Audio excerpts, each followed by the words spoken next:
একবার ভাবুন তো, আপনার স্বামীর সঙ্গেই থাকতে চায় আপনার বোন, আর আপনি থাকতে চান তার স্বামীর সঙ্গে। শুনতে অবাক লাগলেও বাস্তবে এমনই এক অদ্ভুত ঘটনা ঘটেছে, যা এখন চাঞ্চল্যের কেন্দ্রবিন্দুতে। ভারতের মধ্যপ্রদেশ হাইকোর্টের গভর্নর বেঞ্চে হাজির হন দুই আপন বোন, তবে কোনো অভিযোগ জানাতে নয়, বরং নিজেদের স্বামী অদল বদলের অনুমতি চাইতে।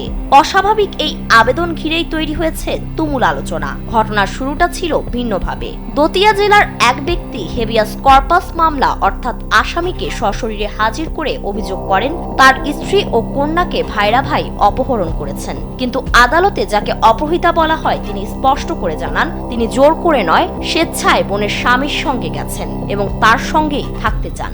এরপর সবাইকে চমকে অপূর্বনও একই ইচ্ছা প্রকাশ করেন। তিনিও নিজের স্বামীর সঙ্গে থাকতে চান না, বরং বোনের স্বামীর সঙ্গেই থাকতে আগ্রহী।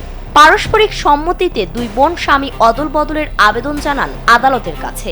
সবকিছু শুনে আদালত জানায় এটি কোনো অপহরণের ঘটনা নয়, বরং একটি পারিবারিক বিষয়। যেহেতু সবাই প্রাপ্তবয়স্ক, তাই নিজেদের ব্যক্তিগত সিদ্ধান্ত তারা নিজেরাই নিতে পারেন। সেই ভিত্তিতে মামলাটি খারিজ করে দেওয়া হয়।